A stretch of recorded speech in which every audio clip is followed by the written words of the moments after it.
Bienvenue sur PMD Football, débrief Ligue des Champions, Atlanta, Paris Saint-Germain, le débrief qui commence. Je vais d'abord démarrer avec ce milieu à 3 de Thomas Tuchel composé de Idrissa Gana Gueye, Marquinhos et Herrera. Ces trois joueurs à vocation défensive, c'est des numéros 6 de formation, c'est des joueurs durs sur l'homme qui peuvent répondre à l'intensité que mettra les joueurs de l'Atlanta Bergame. Maintenant, est-ce qu'ils ont répondu à l'intensité durant les 30 premières minutes? Je ne vais pas dire que oui, parce qu'ils ont été malmenés par un seul joueur, par le papou Alexandro Gomez. Gomez, il a été fantastique. Gomez, avant sa sortie, c'est le joueur qui a créé le plus d'occasions durant ce match, 5 occasions créées. Donc je me dis que Gomez, Neymar, certes, il a été excellent. Mbappé à son entrée avec le Camerounais, ils ont été très très bien. Maintenant, Gomez, je m'accentue sur lui. Pourquoi? Parce que la clé du match pour moi, c'est Alejandro Gomez. Avant sa sortie, on a vu une équipe de l'Atlanta qui avait un lien entre l'attaque et le milieu de terrain. C'était qui? C'était Gomez. Avant sa sortie, tu avais quelqu'un qui dictait le jeu, qui disait s'il faut accélérer ou bien s'il faut décélérer, qui aidait ce milieu et l'attaque de l'Atlanta Bergame. C'était qui? C'était Alejandro Papa Gomez.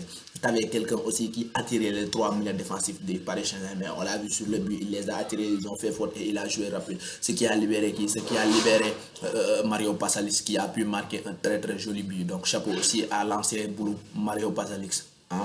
Match correct de sa part. Zapata aussi dans l'intensité, il a été bien, mais devant il y avait Kipembe et Thiago Silva qui ont sorti un match top classe mondiale. Donc chapeau à eux deux.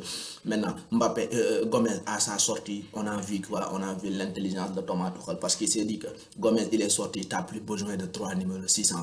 Il vous faut des joueurs créatifs, des joueurs offensifs. Et il a fait entrer Paredes et Draxler, et dès leur entrée, on a vu une équipe de Paris Saint-Germain plus entreprenant. On a vu d'autres joueurs à part Neymar qui prenaient le jeu à leur compte. Draxler, on a vu sur quelques percées. On a vu aussi on a vu Paredes sur sa première prise de balle, une ouverture pour Mbappé face à face avec le gardien. Mbappé le rate. Maintenant, je me dis que l'Atlanta va souffrir à ce moment. Pourquoi? Parce que après, au début, il n'y avait que Neymar qui faisait mal, il n'y avait que Neymar qui prenait des initiatives. Là, il y a Mbappé, là, il y a des milieux de terrain créatifs qui vont jouer vers l'avant, contrairement à Gana Gueye et Herrera. Et ça a fait mal, parce que j'ai vu Attenborough acculé, j'ai vu Gorsen sortir avant la fin, j'ai vu Freuler jouer sur une jambe lors des 5 dernières minutes. Et je vous le dis, j'ai regardé l'Atlanta presque plus de 20 fois cette saison. Je les ai regardés lors de la double confrontation face à City. Je les ai regardés face à Valence. Je les ai regardés face au Shakhtar, leur finale en Champions League. Je les ai aussi regardé face à la Juve, face à l'Inter, face au Milan. Et je n'ai jamais vu une équipe de l'Atlanta Bergame acculer physiquement une équipe de l'Atlanta Bergame qui n'a pas terminé son match. Pourquoi? Parce que physiquement, ils étaient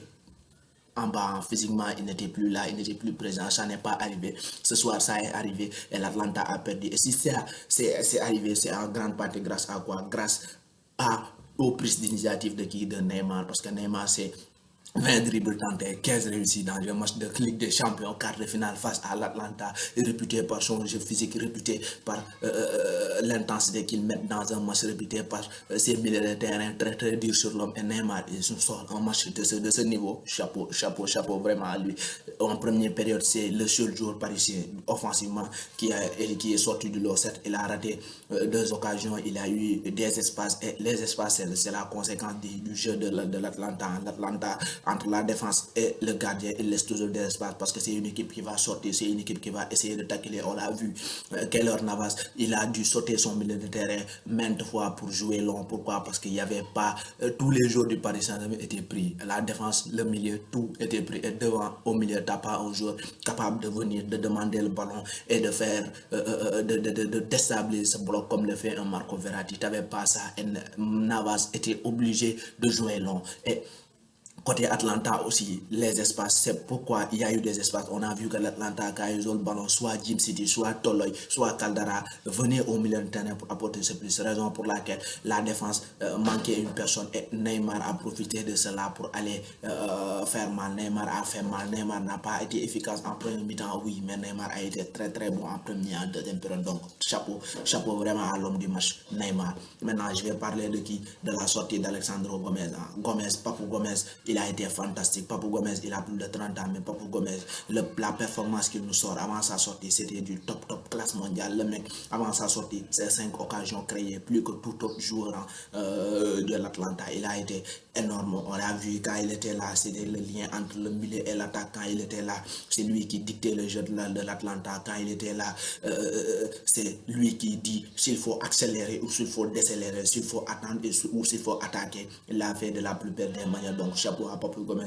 À sa sortie, on a vu une équipe de l'Atlanta orphelin de son capitaine, orphelin de son maître à jouer. Une équipe de l'Atlanta qui ne savait plus quoi faire et ça a pesé. Pourquoi? Parce que Thomas Tuchel, il a utilisé sa tête. Certes, il est blessé au pied, mais il a été fantastique sur ses changements. On a vu la sortie de Ganagué Herrera. On met 2 milieux de terrain plus offensifs, à savoir Draxler et Paredes. Et on le voit ensuite, Paredes, sa première ballon-pied. Il a mis une très très belle passe de l'avant vers Mbappé, face à face, Mbappé qui le rate. Et ça, là, tu te dis que l'Atlanta va souffrir parce que tu as, en plus de Neymar, 2 autres milieux à version offensive, 2 autres milieux qui prennent des risques et font des passes devant. Et ça a fait mal. Mbappé, il a fait mal à Atobor. Pourquoi? Parce que Mbappé est un joueur qui aime des espaces. Et face à l'Atlanta, tu as des espaces. Mbappé a profité de ces espaces et a fait très très mal. On a vu aussi Bernat qui a joué avec l'arrivée de Mbappé. Il a eu plus de liberté parce que Atobor, quoi qu'on puisse dire, il a mangé Sarabia en première période.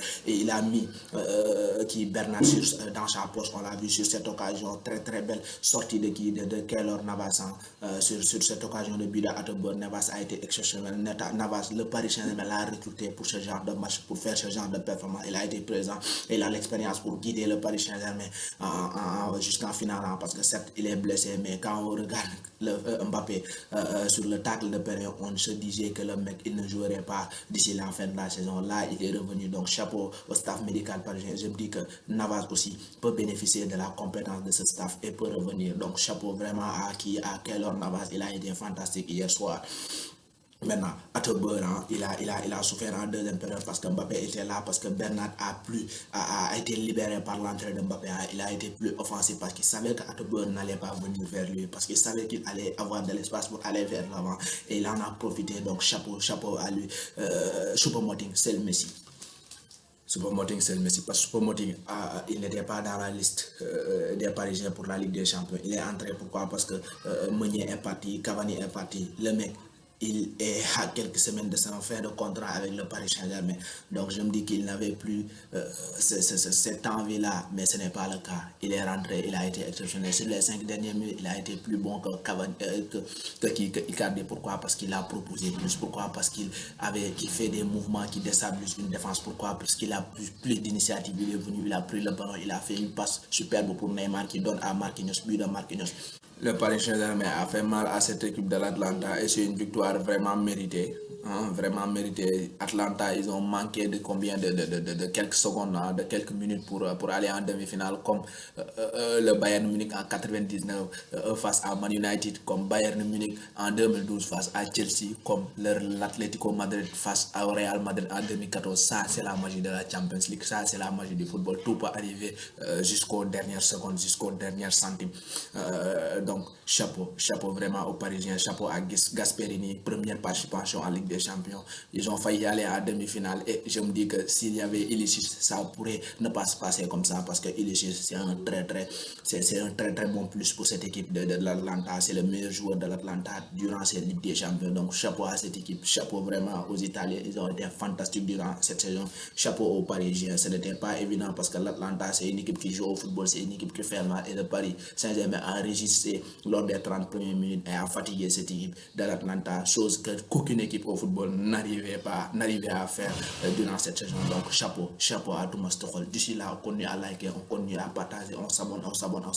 Rendez-vous demain à midi pour le débrief Atlético Madrid Leipzig.